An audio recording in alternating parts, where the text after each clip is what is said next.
बिस्मिल्लाहिर्रहमानिर्रहीम अस्सलामु अलैकुम। आप पाकिस्तान डेली न्यूज़ देख रहे हो। मेरा नाम है अब्दुल रहमान। नाज़रीन, आज 9 फरवरी है। इलेक्शंस के रिज़ल्ट तो जी आप सब लोगों ने देख ही लिए होंगे कि इमरान खान के जो इंडिपेंडेंट्स हैं, जो कल रात तक 150 160 सीटें जो हैं वो किया जा रहा था कि जी वो जीत जाएँगे, लेकिन फिर रात को रिज़ल्ट रोक दिए गए और अब जो है वो तकरीबन 91 92 और जितने भी कौमी असम्बली के हलकों में धांधली की गई है, तमाम के जो इमरान खान के उम्मीदवार थे उनके पास फॉर्म 45 मौजूद है। और आप देखेंगे कि ये इंडिपेंडेंट जो हैं ये इस 110 120 110 से तो ऊपर लाज़मी चले जाएँगे फिर भी। लेकिन वो जब होगा मामला जब लाहौर हाई कोर्ट और इस्लामाबाद हाई कोर्ट में मामला जाएँगे, वो भी एक लंबी गेम है और जिस तरह हमारी अदालतों में इंसाफ दिया जाता है वो आप सब लोगों के सामने है। नवाज़ शरीफ साहब ने जी विक्ट्री स्पीच कर दी है, एक हारी हुई विक्ट्री स्पीच थी, 60 से ज़ायद उनकी सीटें हैं, 62-63 तक अभी पहुँची हैं। इसमें मैक्सिमम 5, 7 या 8 सीटें आप और कर लें, इससे ज़्यादा नवाज़ शरीफ साहब जो है वो सीटें नहीं ले पाए। उन्होंने कहा कि जी हम हुकूमत बनाने जा रहे हैं, आएँ हम मिलकर मखलूत हुकूमत बनाने को तैयार हैं। तमाम जितने भी इंडिपेंडेंट्स हैं, उनको भी हम वेलकम करते हैं। उनकी ज़रदारी साहब से बात हो चुकी है, बिलावल भुट्टो साहब दोबारा से अब नवाज़ शरीफ की गोद में बैठने को तैयार हैं। पहले शहबाज शरीफ साहब की गोद में बैठे थे और फिर जो है उनकी गोद को गंदा किया।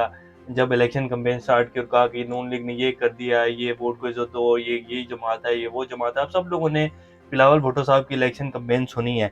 तो अब दोबारा से पीपल्स पार्टी जो है वो इत्तेहाद बनाने जा रही है। पता नहीं किस मुँह से बनाएँगे और क्या करेंगे? बिलावल भुट्टो साहब किस मुँह से जो है मीडिया के ऊपर आएँगे? बहरहाल देखते हैं, मुँह तो वही होगा, उसके ऊपर जो है बेगैरती का निकाब जो है वो चढ़ा लेंगे, लगता तो यही है। और बहरहाल मियाँ साहब ने जी विक्ट्री स्पीच कर दी है और उन्होंने कहा है कि एक और अहम बड़ा ऐलान किया जी उन्होंने, वो भी आपके सामने रखेंगे। फाइनेंशियल टाइम पाकिस्तान के इलेक्शंस के बारे में क्या कह रहा है? यूरोपीय यूनियन ने एक रिपोर्ट जारी की है जी पाकिस्तान के इलेक्शंस के हवाले से, बड़ी इंटरेस्टिंग है।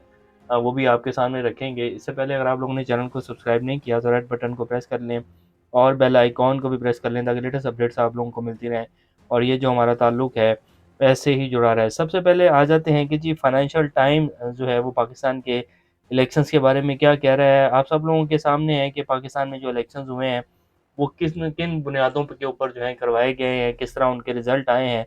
लेकिन तमाम मीडिया भी जो है वो सिर्फ ये तो कह रहा है कि जी इलेक्शंस के रिजल्ट में ये कर दिया गया, वो कर दिया गया, लेकिन किसी भी सहाफ़ी की तरफ से ये नहीं कहा गया कि जी हम बायकॉट करते हैं, हम ये क्या फ़ायदा ही नहीं है ये ऐसे इलेक्शन के रिज़ल्ट देने का, 24 घंटे से ऊपर हो चुका है।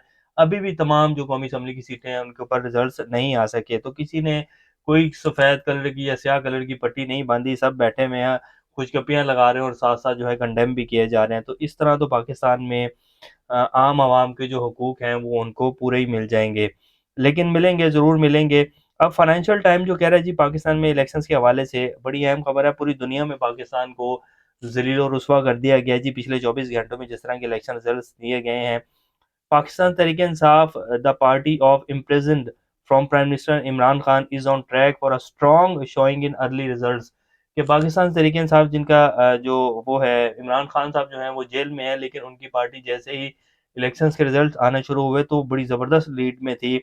लेकिन फिर खैर रिजल्ट को रोक दिया गया। In a Pakistan election despite military backed crackdown हुआ और उसके बाद पाकिस्तान के जो रिजल्ट्स हैं इलेक्शंस के, वो आप सब लोगों के सामने। फाइनेंशियल टाइम पाकिस्तान की सूरत-ए-हाल को इस तरह जी कोट कर रहा है। अब आ जाते हैं कि यूरोपीय यूनियन क्या फरमा रहा है, जो हम कहते हैं कि जी बड़े आज़ाद इलेक्शन हुए हैं पाकिस्तान में और यही कहा जाएगा आने वाले कुछ दिनों में। प्रेस कॉन्फ्रेंसें होंगी और कहा जाएगा जी वाह! क्या बल्ले भी बल्ले, बड़े ज़बरदस्त इलेक्शन करवा दिए गए हैं। पाकिस्तान के कुछ सहाफ़ी जी जो बड़ा पीटीएम के राह गिलाफ रहे थे, वो भी कहने पे मजबूर हो गए हैं कि जी खुदा का वास्ता है, ऐसे मत करें, मज़ीद इस मुल्क और कौम के साथ खिलवाड़ मत करें। लेकिन जिन्होंने करना है, उन्होंने करना ही करना है क्योंकि उनकी अपनी बका की जंग है और 75 साला बका है जी, 75 साला एक अफ़सरशाही है, 75 साला मज़े लगे हुए हैं जी, 75 साला इशराफिया, अरबों डॉलर की कहानियाँ, मज़े, औलादें जो हैं बाहर जाके पढ़ रही हैं, तो वो कैसे इस सारे निज़ाम को ख़त्म कर सकते हैं? ये नहीं हो सकता। 25 करोड़ अवाम पहले भी गुलाम थी और आगे भी गुलाम रखने का जो है प्लान है, लेकिन इंशाअल्लाह 2 महीने, 4 महीने, 6 महीने, साल, 2 साल अवाम की मर्ज़ी चलेगी और जब अवाम की चलेगी, इंशाअल्लाह अब चलेगी, तो पाकिस्तान जो है आप देखेंगे कि फिर अवाम की ही मर्ज़ी चलेगी। फिर ये जो चलाई जाती हैं ना मर्ज़ियाँ, ये सारी ख़त्म हो जाएँगी और वो वक़्त अब करीब है इंशाअल्लाह। अब आपके सामने रखते हैं कि जी जो यूरोपीय यूनियन ने लगाई है रिपोर्ट, और वो कह रहे हैं जी Pakistan statement by the high representative on behalf of the European Union on the general election, the European Union takes a note of the campaign of the polling in the general election which took place on 8 February in Pakistan following several months postponed and uncertainly and in context of tense security environment. एक लंबी report है जिसमें वो कह रहे हैं कि जी सब कुछ सामने है कि ह्यूमन राइट्स की वायलेशन किस तरह की जा रही है, मीडिया के ऊपर पाबंदी किस तरह लगाई गई है, किस तरह पाकिस्तान में सहाफ़ियों को गायब किया गया है, पीटीआई के साथ क्या किया गया है, पाकिस्तान में जो इलेक्शन कैंपेन चल रही थी उसमें सिर्फ एक पार्टी को साइडलाइन जो किया गया है वो गलत है, ह्यूमन राइट्स की वायलेशंस हुई हैं। तो हम पाकिस्तान को एज़ अ स्टेट कहेंगे कि आप इन सब चीज़ों को बगौर देखें, ये गलत किया गया पाकिस्तान में, इस तरह के इलेक्शंस जो हैं वो कैसे कबूल किए जा सकते हैं। तो यूरोपीय यूनियन जी पाकिस्तान में कराए गए इलेक्शंस के बारे में ये इज़हार करा, एक बड़ी लंबी तफसीली रिपोर्ट है जो शाया की गई है। हामिद मीर साहब ने भी इसको रीट्वीट किया है। तो बहरहाल हमें क्या फ़र्क पड़ता है जी, पाकिस्तान की जितनी भी बाहर जो है सुबकी हो, हमने तो अपने आप को बचाना है और अपनी बका की जंग है जो हमने लड़नी है। बाकी पाकिस्तान की जो मर्ज़ी बाहर जो कुछ कहते रहें, हमें इससे क्या फ़र्क पड़ता है। अब जो पाकिस्तान में जी इस टाइम अभी तक जो हलकों के रिज़ल्ट्स आए हैं, जो सलमान अकरम राजा साहब हैं, वो लाहौर हाई कोर्ट चले गए थे, उन्होंने चैलेंज कर दिया, तो जस्टिस बाकिर अली नकवी ने सलमान अकरम राजा का जो हल्का है उसके दरख्वास्त पर महफूज फैसला सुनाते हुए इलेक्शन कमीशन को रिजल्ट अनाउंस करने से रोक दिया है। और अब मेरे ख्याल दोबारा गिनती होगी क्योंकि उनके पास तमाम फॉर्म 45 की जो है वो मौजूद थे, जितने भी पोलिंग बूथ थे, तो उसमें वो जीत रहे थे। तो फिर कैसे ओन चौधरी साहब को जितवा दिया गया? तो जस्टिस बाकिर अली नजफी ने उस हल्के का रिजल्ट जो है उसको रोक दिया है। इसके साथ-साथ जो फिक्सिट वाले हैं, जो कि एन 236 का रिजल्ट था कराची का, उनके पास भी तमाम 45 जो फॉर्म हैं वो मौजूद हैं, ये आपकी स्क्रीन के ऊपर चला देते हैं। उन्होंने भी एक लंबी वीडियो डाली और वो कह रहे हैं कि ये तमाम जो फॉर्म 45 हैं, उसके मुताबिक मेरी अच्छी खासी लीड थी। मेरे 1 लाख वोटों को 1000 वोट में जो है 1400 वोटों में चेंज कर दिया गया है। तो इस तरह की अंधाधुंध जो है वो धांधली, क्या धांधला किया गया है। इसी तरह और बहुत सारे हलके हैं, जो कैसरा इलाही हैं, उनके ऊपर जो है आज उनकी गाड़ी के ऊपर जो है फायरिंग की गई है। परवेज़ इलाही की जो बीवी हैं गुजरात में, तो गुजरात में भी हालात काफ़ी ख़राब हैं। इसी तरह केपीके में काफ़ी सारी जगहों पर जो है वो फायरिंग की गई है, जिसमें कारकुनान जो है वो शहीद भी हुए हैं। इस तरह की सिक्योरिटी की सूरत-ए-हाल है। बहरहाल नवाज़ शरीफ साहब कह रहे हैं कि जी हम तो हुकूमत बनाने जा रहे हैं और आ जाएँ जल्दी से मिलें और हुकूमत बनाएँ। ज़रदारी साहब जो हैं वो लाहौर पहुँच भी गए हैं, बिलावल भुट्टो साहब। तो ये वही ज़रदारी और बिलावल भुट्टो साहब हैं जो कह रहे हैं कि जी पाकिस्तान का बेड़ा गर्क कर दिया, और नवाज़ शरीफ साहब मुझे तो वज़ीर-ए-आज़म बनते नहीं नज़र आ रहे। अब मेरे ख़्याल उन्हीं को भाग कर वज़ीर-ए-आज़म बनाने जा रहे हैं ज़रदारी साहब।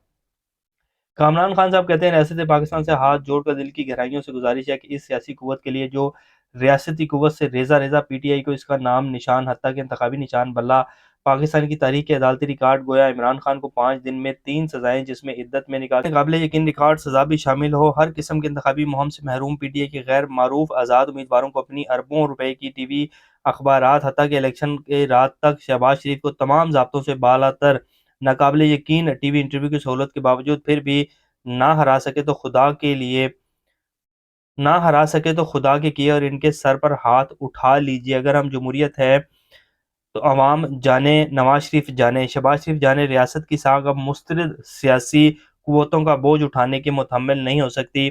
आपसे जो हो सकता था वो इनके लिए कर लिया। अब बस ये एक सच्चे पक्के पाकिस्तानी की आपसे इल्तिजा है थी, बाकी आपकी मर्ज़ी है। तो यही इल्तिजा जी हमारी भी है, कामरान खान साहब ने की है और बड़ी अच्छी इल्तिजा की है। अब आगे रियासत की मर्ज़ी है जी, जिस तरह करना है किए जाएँ, लेकिन ऐसे चलेगा नहीं जी। जैसे पिछले 16 माह 2 साल में तबाही फिरी है, अवाम अब मज़ीद महँगाई की और मज़ीद जो है तबाही की मुतहम्मिल नहीं हो सकती और ना ही रियासत पाकिस्तान हो सकती है। ऐसे डिसीजंस लेने नहीं चाहिए थे जिस तरह के लिए गए हैं। एजाज़ अमान ब्रिगेडियर साहब हैं, वो क्या ट्वीट करते हैं, बड़ा इंटरेस्टिंग ट्वीट किया जी उन्होंने भी। वो भी आपके सामने रख देते हैं कि वो क्या मशवरा दे रहे हैं और क्या करना चाहिए, लेकिन अभी तक लगता नहीं है कि मशवरों के ऊपर अमल होगा। 2024 के इंतखाबात का हतमी नतीजा एक अफराद को कैद किया जा सकता है मगर सोच को नहीं। जबर के बावजूद मोरूसी सियासत को नई नस्ल ने दफन कर दिया है। क़यादत का इंतखाबात होगा, थोपी नहीं जा सकती। अवामी राय को तस्लीम करना इस्तेहकाम ला सकता है, फैसला साज मौका जाने ना दें। इसके बाद उन्होंने कहा कि नफ़रतें और बदएतमादी सब रियासती अदारों के हिस्से में और इक़्तिदार आज़मूदा सियासतदानों के कदमों में। हालांकि अदारों में ज़्यादा तालीम याफ्ता, बाशऊर और तजर्बाकार लोग हैं, ऐसा करने की मजबूरी समझ नहीं आ रही है। तो पाकिस्तान के वो लोग जो वाक़ई पाकिस्तान की बेहतरी चाहते हैं, वो तो सब मशवरे दे रहे हैं जी। अब पता नहीं जो मशवरों पर अमल करने वाले हैं, वो कहाँ से सुन रहे हैं और कहाँ से जो है वो सोच कर अमल कर रहे हैं। अल्लाह ही अक्लमंदी की तौफ़ीक अता करे। लेकिन नवाज़ शरीफ साहब के बस का नहीं है जी पाकिस्तान को इस गिरदाव से निकालना, और जब तक पाकिस्तान की कौम जो है वो एक्सेप्ट नहीं करेगी निज़ाम को, तब तक अब ये निज़ाम चलने वाला नहीं है। आप जितनी मर्ज़ी टक्करें मार लें, जितनी मर्ज़ी कोशिशें कर लें, ये नहीं चल पाएगा। आज इस बात को रिटन लिख लें अपने पास। अपना और इस चैनल का ख़्याल रखिएगा।